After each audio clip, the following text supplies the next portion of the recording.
I mean, not only did they think we weren't going to lose this case, they thought they were going to make money with this case. And the fact that they didn't perform well is only because they got very busy with other cases, and this is a very convoluted case, I guess, and they felt it was going to require too much of their time. And the second law firm we got, which is the Diesel law firm, they did an admirable job. And they only had 4 days to do this. They only had 4 days to write the answers and to file them with the court. So I think they did a fine job. Unfortunately, it wasn't fine enough because we only had, you know, like $6,000 or $7,000 to spend, and we that's what money buys you. Are you going to retain this firm for the remainder of your legal battle? At this juncture, we can't. I mean, they do not do appeal work. We have to go out and hire. You have to hire a particular person that does appeal work, because again, it's primarily book work. A lot of people aren't into book work. They don't like doing all the research and all the documentation that's going to be required. And there will be extensive documentation that will have to be required, because they're going to have to, on every individual case, and GI's got like 300 or 200 some odd individual cases cited. Most of them are totally unrelated, and the ones that are related are so, I mean, even the judge didn't refer to any of these cases they related. They referred to the newer ones that they put in their answer to our answer. But every one of these things have to, as I understand it, have to be looked at and researched and explained to the higher court why that this wasn't valid. So the answer is there's a special lawyer. They get a lot of money for what they do, and all they do is argue on paper. Your satellite TV show, Yellow Rain, is mentioned a lot in the lawsuit. Judge Scott calls the disclaimers on Yellow Rain where you warn about the legal implications of buying whatever products are featured there. He calls them ludicrous, especially the policy of having a phone number flashed on the screen while you're giving the disclaimer. Any thoughts on that? Well, I have a lot of thoughts on that. Number one, it would serve my purposes not at all to just run and tell people about the broken video cipher, because there's no credibility to programmers to find out that the video cipher is broken, but they don't know where and how to get it. So the idea of Yellow Rain has always been to prove to programmers that the video cipher is truly defeated. All right, and that's always been the primary intent. On the other hand, there are people outside this country that cannot get programming because they cannot be legally authorized. But GI has found a way to get them video ciphers. I mean, there has not been seemed to be a problem getting these people video ciphers. I mean, so I don't see how the judge can make that statement in that we go throughout the hemisphere. We're not just a U.S. company. And look at all the magazines out there. I mean, I'm not going to say that, you know, there's Popular Science and Radio Electronics and all these magazines that have like-type articles in the New York Times. I mean, all these people have a problem with this decision, or potentially could have a problem with this decision. Unfortunately, this is not a trial. It wasn't done on a trial. It was done on summary judgment. So therefore, it's going to be hard for someone to take New York Times or Popular Science to court as a result of this case. It would have been much better had it been a trial, because then there would have been some fertile ground for New York Times to be brought to court for advertising products that may be deemed illegal. And so that's real important why we should get this thing back to court, so that that aspect of what we're allowed to advertise and talk about on any medium has to be addressed at this point. And that's what Judge Scott that's what has to be looked at here. What are we allowed to say? I mean, this is America. So at what point is the line drawn as to what we can talk about? We'll have part 2 of that interview with Sean Kenny next week. Other than breaking that interview up into 2 different segments, there has been no editing or cutting involved. We'll be back after these words.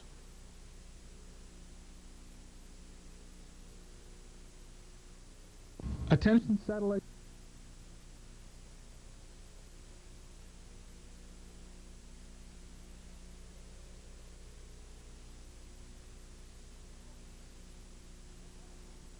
Welcome back. Because of continuing financial and subscriber losses, the Playboy channel will either have to undergo a drastic overhaul or face possible cancellation. In a prepared statement, Playboy Enterprises President Christine Hefner said the channel's inability to get broader access has been a major disappointment to us. Ms. Hefner also called the channel's quarterly losses unacceptable. Playboy has lost 60,000 subscribers within a year. Playboy's main problems are resistance from community groups who force cable operators from carrying the adult programming, and reports of an extremely high churn rate, which occurs when curious subscribers sample the channel, then cancel it. Is Senate Bill S-889 losing momentum? Karen has the story. Word has been circulating around the Hill that the move to push Senate Bill 889 has been slowed. In fact, what was a sure thing 2 months ago is now only possible if the bill is attached to another measure or if grassroots lobbying increases. Roy Neal, legislative aide for Albert Gore, told Boresight that the senator plans to spend more time on 889 in the next couple weeks. And HSTA President Fred Finn claims that the bill will soon regain its fervor. Now, action by programmers to limit access to certain events and satellite networks for the home dish marketplace, along with unfair pricing practices, makes 889 the only thing that will keep the home dish industry alive. Dish advocates say that if there was ever a time to write a letter, that time is now. The focus of 889 is on fair pricing, but Washington sources report that provisions to increase penalties for piracy might be added to the bill before a second vote is requested. Thank you, Karen. The front page of this month's edition of the Transponder contains an article entitled "Transponder Misrepresented by USIA." Apparently, there was a misunderstanding between the Satellite Dealer Trade Association and the Satellite Industry Trade Journal regarding the promotion of the USIA-coordinated Dealer Association Unity Conference scheduled for this upcoming weekend. According to the USIA press release dated April 15th, the idea for the Unity Conference grew out of an informal meeting with several USIA board members and Tim Jackson, publisher of the Transponder. USIA President Tom Burke says his group mentioned Tim Jackson in the press release because they wanted to give him credit where credit is due. Mr. Jackson, on the other hand, feels that using his name gives the impression that he is organizing and/or sponsoring the conference, which he is not. Jackson also says that although he did meet informally with USIA board members during the most recent SBCA trade show, he did not suggest a dealer unity conference, but instead the formation of a neutral umbrella organization similar to the National Federation of Independent Businessmen. When asked if the conflict is simply a matter of terminology or the substitution of unity conference for umbrella organization, Jackson said it was more than that, and mentioned that USIA representatives had contacted distributors and manufacturers and alluded that the transponder was involved in the organization of the conference, which wasn't the case. To make matters more complex, USIA Treasurer Paul Odell had called in the previously mentioned press release to Mr. Jackson's other publication, Satellite TV Preview. Apparently, editor Sandy Jackson, Tim's wife, thought the press release was approved by Tim and printed it. Boresight asked Mr. Jackson if there was any pressure from SBCA members to disassociate himself with the Unity Conference. His reply was, "No, I don't think anyone in the industry would dare pressure us." Jackson termed the situation as unfortunate. He said that he still plans to attend the conference, that he's still friendly with the USIA and will do whatever he can for the USIA or any industry association that requests the help of the transponder. Turning it back to Atlanta and Karen House. Warner isn't the only copyright holder withdrawing product from the home dish market. One sports distributor, several pay-per-view networks, HBO-owned festival, and at least one recently announced new satellite network claim they will only sell to the cable market. Concern has been expressed by many in the dish industry, but recent action by the SBCA may cause other programmers and copyright holders to withdraw product from the industry. This week, Broadcasting reports that the SBCA will ask the Justice Department to waive antitrust laws so programmers may work in concert to limit piracy by carefully controlling distribution of programming into the field. A Justice spokesperson told Boresight that at this deadline, no filing had been received by Justice. He also said that Congress has the only power to make antitrust laws. However, if the Justice Department supports the SBCA filing, then the home dish industry could be in for tougher times. U.S. Customs confirmed last week's report that most of the 8,000 descramblers seized by U.S. Customs on Ecosphere during a raid on March 30th were returned to the company. According to Special Agent Keith Prager, the court held that Customs was not required to return any of the merchandise, but Customs decided on their own that the government did not want to be responsible for a company going out of business. Prager said the case is going before the grand jury, and if there is enough evidence against Ecosphere, then indictments will be handed down. Thanks, Karen. Now Tom Russ provides an inside look of our new facilities. It's in that unique Tom Russ style that we all love so much. Enjoy. Here we see the new Network Productions building in... No, wait a minute. No, that's not it. This was Sean's second choice for our new home. Ah, now this is the new Network Productions building in North Branch, New Jersey. Nestled next to the train tracks at the North Branch train station, the building still retains much of its charm and character, if not its original coat of paint. With an outdoor deck area and 3 floors with lots of space, the final touch is the gentle sounds of nature and the freshwater stream out back. We even have real birds. Let's take this opportunity right now to visit the folks at Network Productions and perhaps take a tour of their new offices at 144 Station Road.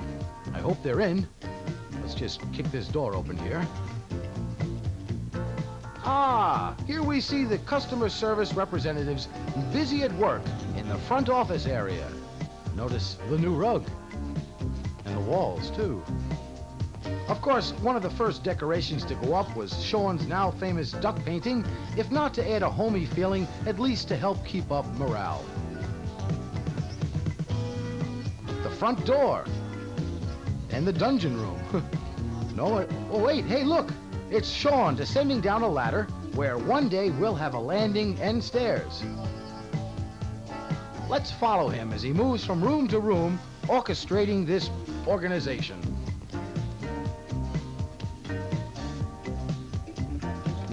All the familiar faces are here. Let's see. Ah, yes, Lolita at her desk. And Mike Ventriello, news director, at his typewriter, busy working on this week's Boresight News. Mike says, I feel right at home here. All I need is bars on the window and I'm set. And if you're wondering where I work, well, here's my desk. No, wait a minute. Who took my desk? Well, while some rooms contain boxes loaded with files and equipment, other areas are set aside for recreation.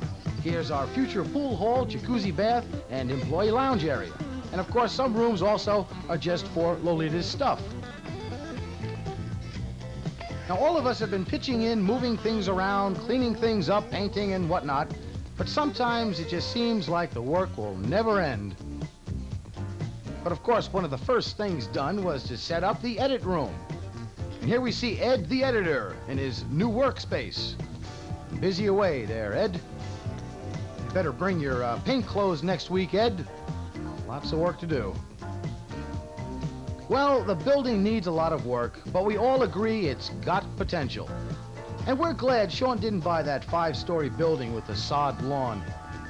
Because we'll be happy here at our new home with the babbling brook and a view of Sean's land as far as the eye can see. Thanks, Tom. Still ahead, the Unity Conference agenda and Cable Court's congressman. Stay tuned.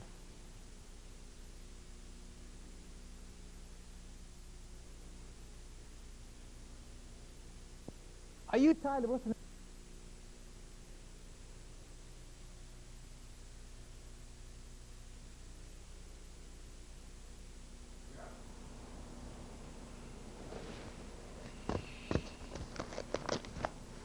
Thanks, Tom, for helping me put my best foot forward. I'll repay you someday. The Dealer Association Summit Conference will begin tomorrow and continue into Sunday afternoon. The conference, which is being held at the Riverfront Hilton in Little Rock, Arkansas, will follow this basic agenda. On Friday evening, there will be an open general meeting which will act as an informal get-together for sponsors and Dealer Association delegates. On Saturday morning at 9 o'clock, there will be a Dealer Association meeting that will be open to the press, but not to sponsors or manufacturers. Among the topics of discussion will be legislation, setting up an information clearinghouse for zoning issues, how to improve dealer relations with suppliers, the organization of a dealer trade show, and the development of an umbrella association that an independent group can belong to while still maintaining its own identity. If necessary, these discussions will continue into Saturday night. On Sunday morning after breakfast, there will be a press conference for both industry and mainstream media. The conference is expected to break up about noon. If you want more information, call Tom Burke at area code 501-982-2552. It seems that Congressman Kastenmeier's bill, H.R. 2848, may have hit a snag thanks to several industry organizations changing their minds. Karen has that report. So the Copyright Office supports the bill. The first goal is to achieve universal television service by encouraging access to our programs through the use of a new technology, the satellite earth station. NetLink strongly supports this legislation, and its passage is essential to preserve some of the most popular programming now available to dish-owning families. That was the tune on January 27, 1988. Today, it's a different story. The bill designed to grant dish owners access to superstations is in jeopardy because the people supporting it 3 months ago now oppose it. H.R. 2848 faces opposition from the NCTA, the National Association of Broadcasters, the Independent Television Association, public broadcasters, the motion picture industry, and as one Washington source reports, few bills have faced so much opposition. What's changed their minds? Well, Fred Finn, president of HSTA, told Boresight that those opposing are not happy with a provision which requires non-discriminatory prices of superstation services to dish owners. Finn says the prices don't need to be the same as cable wholesale, but they shouldn't be 8 times as great either. Rick Brown expressed HSTA's point before the House Committee a few months ago. As a carrier, they ought to be charging everybody pretty close to the same rate. But when they charge cable 10 cents, there can't be a justification to charge NRTC or Amway or any other non-cable distributor 1,000 times the price.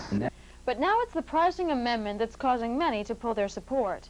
Common Carriers United Video and Tempo said they don't like the pricing restrictions, but they won't oppose it if it's the only way the bill can be passed. On the other hand, Eastern Microwave, that uplink WWOR, and NetLink are strongly opposed to the pricing guidelines. Primetime 24 could not be reached for comment. Is it worth sacrificing price for access? KSAT's Chuck Dawson says the bill does not provide mandatory access, so there is little risk involved. Dawson told Boresight that if the bill does not support non-discriminatory pricing, and if the bill tries to separate KU from C-band delivery, then it will harm the home dish industry. SBCA would not provide Boresight with a comment, and a spokesperson from USIA was not available by this deadline. Thank you, Karen. According to a report in Broadcasting Magazine, a delegation of about 30 congressmen received at least $1,500 each for appearing at the recent National Cable Television Association convention. Our elected officials were also comped for airfare and hotel expenses at the posh Beverly Hills Hilton. But that's not all. On Saturday, the NCTA treated the congressman to dinner at a fancy French restaurant where the average dinner for one costs $100 and up, and that doesn't include drinks. The way industry reports have it, it seems that superstations may be an endangered species. Can they be saved? Karen has an in-depth report. United Video, a carrier uplinking 6 broadcast signals to dish owners and cable subscribers, has embarked on an all-out campaign to keep superstations in the skies. You could lose superstations if a proposed FCC regulation called Syndicated Exclusivity, or Syndex for short, is passed. Homes against losing television. If the FCC reinstates a rule called Syndex, then superstations might turn back into local stations, and dish owners will be left with sparkle on what was once a programming feed. Today, there are 16 superstations on satellite. All are available to home dish owners, but there are two forces threatening their existence. First, there's the Syndex rule, and second, a vote to defeat H.R. 2848. H.R. 2848 clearly states that common carriers can sell superstation signals to home dish owners. Under current law, the carriers are allowed to redistribute broadcast signals to cable systems, but in that law there's no mention made of redistribution of those signals to individual homes. Still, despite the law's ambiguity, 4 common carriers have decided to take a chance and sell the distant signals to dish owners anyway. We believe that we have the right to retransmit this programming under current copyright law. The networks don't want us to be in business, and they disagree with that opinion. So that's what the dispute is all about. Primetime 24, a New York-based company. It uplinks 3 network affiliates to dish owners and small cable operators, including 9 cable systems in Puerto Rico and the Virgin Islands. Primetime 24 came into focus after the home dish industry was legalized. From the start, it was set up as a dish owner service. United Video has been around since 1978. The company's first and today their biggest customer is cable. 24 million cable subscribers have access to United Video's original superstation. In 1986, the company started selling to the C-band direct market. Vice President of United Video's Superstar Connection is Jack Riley.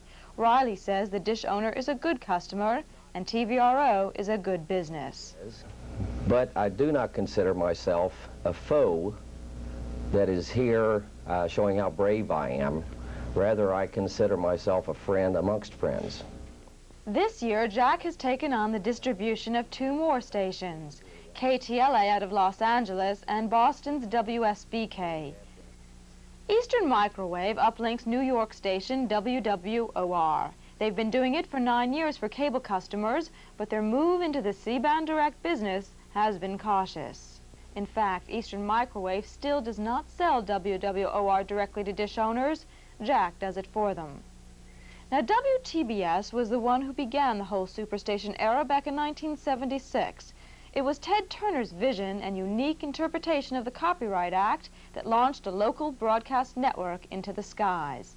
Oklahoma-based carrier Tempo has the honor of redistributing WTBS for $19.90 per year for dish owners and $1.20 per year plus copyright to cable subscribers. Newest on the scene is Netlink, and despite that company's allegiance to the cable community, Netlink has aggressively sought the distribution of superstation signals to the home via the dish. All of Netlink's signals come out of Denver, but not all of the signals are offered to everybody who owns a dish. Netlink would agree to provide the Denver affiliate signals only to dish owners that could not otherwise receive a local NBC affiliate off-air via cable. Netlink is very serious about its dish distribution goals, but its cable ownership has necessitated quirks in the company's marketing plans, quirks that have spurred investigation.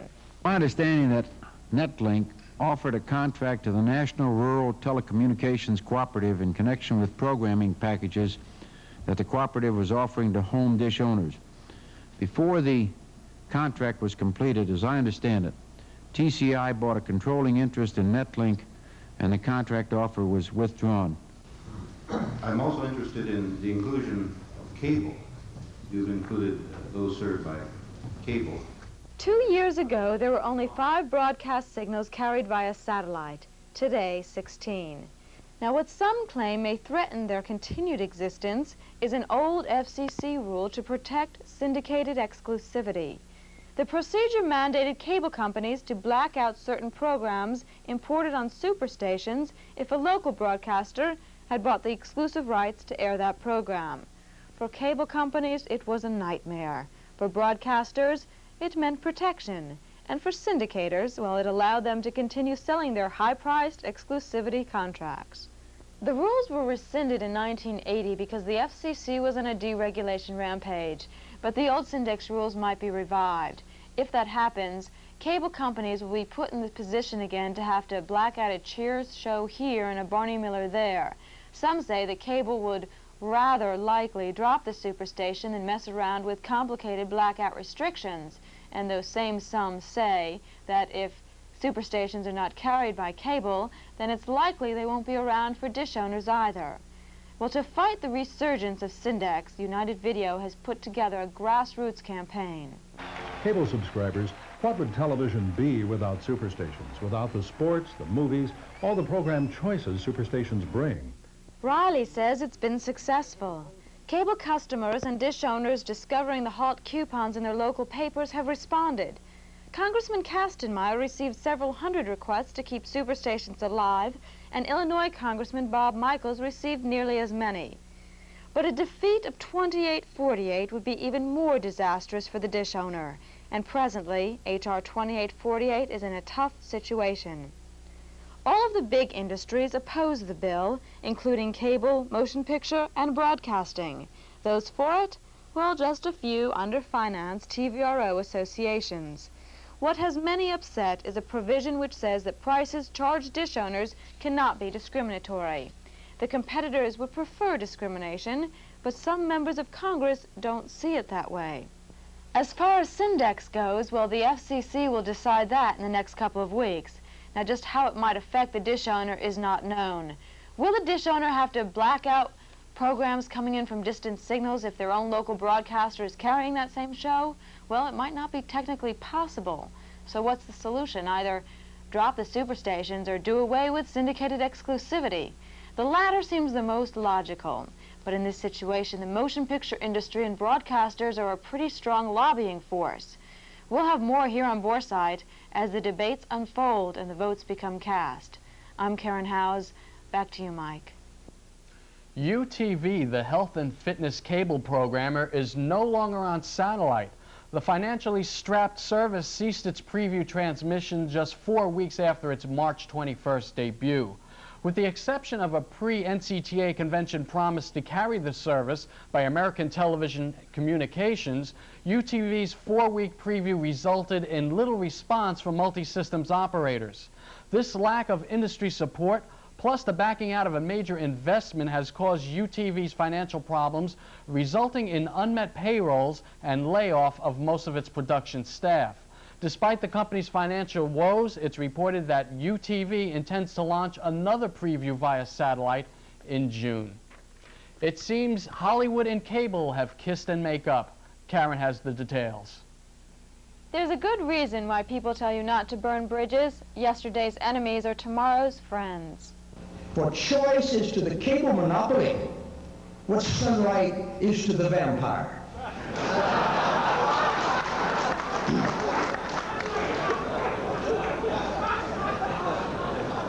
And I may be doing the vampire a disservice here. Words spoken by the president of the Motion Picture Association less than 1 year ago could have come back to haunt him had his delivery not been so charming. And I know you don't like the word monopoly. You'd rather drink carbolic acid than to have to answer the question of, is cable a monopoly? Last week, motion picture producers announced an eagerness to work with and for the cable industry, who have shown a financially and philosophically strong commitment to bring new programming into the televisions of America's 70 million wired homes. Mike? Thanks, Karen. The international market research firm of Frost & Sullivan has issued a 364-page study entitled Private Satellite Business Network Terminals in the United States. According to Frost & Sullivan, the future looks bright for satellite operators, carriers, and equipment manufacturers who target the business community's need for cost-effective transmission of information.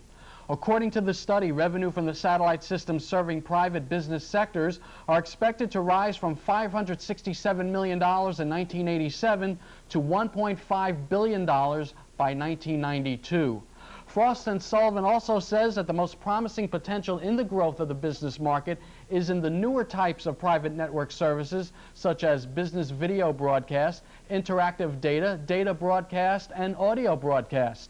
The study also examined C and KU band transponder capacity, sales projections, market application of satellite technology, as well as regulatory and technological developments and trends. The Frost & Sullivan study costs a hefty $2,200. If you want more information, call Terry Garlock McGuire at area code 212-233-1080. Ask for report number A1854, Private Satellite Business Network Terminals in the United States.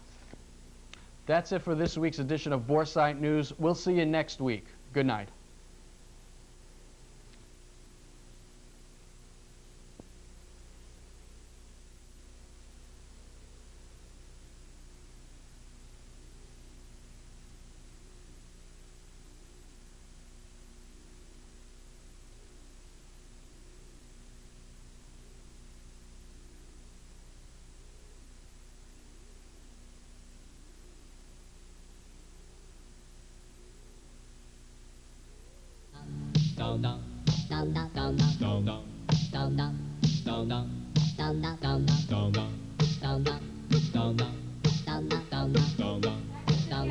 Hi, welcome to Green Sheet. I'm Tom. This is Barbara. Barbara, good to have you.